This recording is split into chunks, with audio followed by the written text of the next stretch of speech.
Hi, good evening everyone, it's me again. I wanted to do this video a bit earlier, but I just got so tired and I got really busy at work today, so here I am. But yeah, before I make the video, can somebody please teach me how to, if I do a screenshot, for example, I could have done a screenshot for this particular video, as a proof of a comment, can somebody teach me how to pin it or add it to my TikTok videos? I'm very new on TikTok and I don't know how to do that, so can somebody please teach me how to do that? But yeah, moving forward, the reason I'm here tonight is because I wanted to address a comment that's been made to a video that's been shared, a video of me talking about me being threatened by someone and being told that they're going to put a hammer to my black skull. It's been shared in a Facebook group, and somebody made a comment and they said, well, she's laughing, so she must not be that traumatized.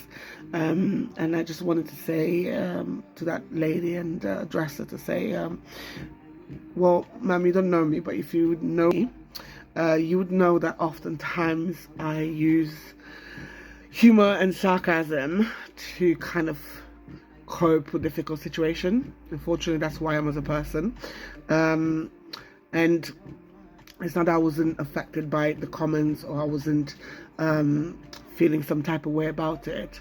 I made that video trying to make light of it and make it funny to help me cope with the situation a bit better. So essentially, ma'am, just sometimes that humor and sarcasm kind of just helps me to survive mentally, really, in the space I am right now. So I just wanted to address and let you know that no, I wasn't laughing because I wasn't traumatized. I was laughing because I was just trying to survive, you know, mentally. But thank you for a comment anyway. I hope you're gonna see this video and I hope you're gonna have a different perspective. And you know, I've come across people that sometimes they laugh in really tense situation, but not because they find the situation funny. It's because oftentimes they just get nervous, and I'm one of those people. Sometimes if I get nervous, I'll laugh about it, or if it's a lot for me to process, a lot for me to cope, I will use sarcasm to deal with it. But yeah, but thank you again, ma'am, for the comment. So hopefully you're gonna see this video. Please reach out. And secondly, I wanted to say a massive thank you to everyone that sent some amazing messages. I am so incredibly proud of the community that we're building.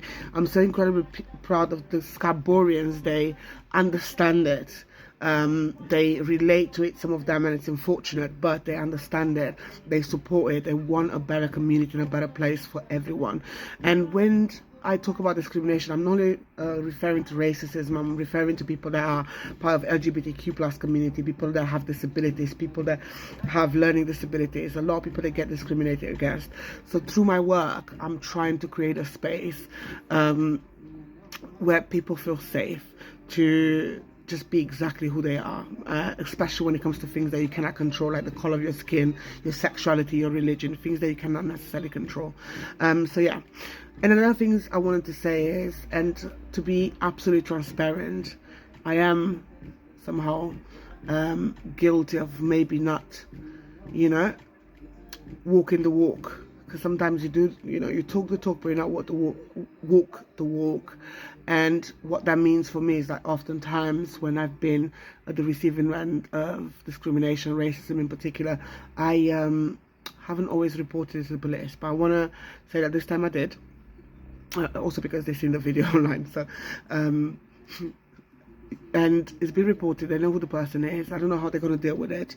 But yeah, as I said in the past, I'm guilty of maybe not walking the walk, just doing the talk. And I'm going to go about things different in the future. And one thing I want to say to everyone, I urge you to report it. If you see it, report it.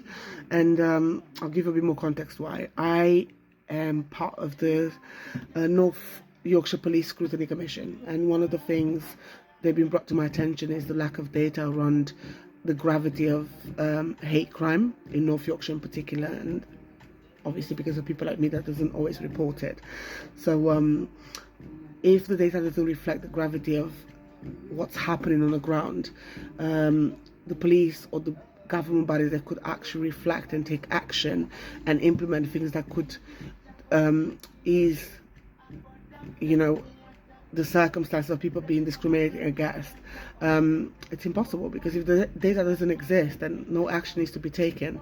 So yeah, please, in the future, if you see it, report it. If your co-worker says something racist, report it. And I know that sometimes might be uncomfortable, but I would say that not every single person that's been racist to me, for example, are bad people.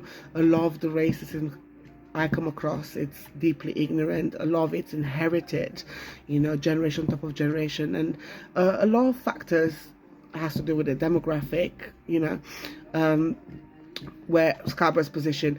By the way, when I first moved here, I used to say at the end of the line, but now I consider myself to be a Scarboroughrian, adopted Scarboroughrian, so I'm saying at the beginning of the line, okay? I hope that if you're Scarboroughrian, you could appreciate that. And I love this town, and I'm some of the people, they've done some incredible work on the ground. They've been incredibly supportive of me and everyone else, and you know, and I know there's a lot of negativity around what's happening to me and what's been happening in the past, but I just want to reassure that there are incredible people that have been supporting me all throughout, and I'm incredibly grateful. So yeah, massive thank you to all of you for understanding it, for standing with me and everyone else, for doing the work, and being open to be put in an uncomfortable place in order for you to have a learning curve, because we want to create, and we do, not only we want to create, but we also have a responsibility as adults to create a space and a future for our children and grandchildren, when they can feel safe and listened and respected, no matter where, no matter of you know, no matter what's the reason why they get discriminated against, especially because oftentimes they're things that you cannot control. You know, how can I control the color of my skin? How can I control my religion? How can I control my sexuality? How can I control my disability? It's ridiculous.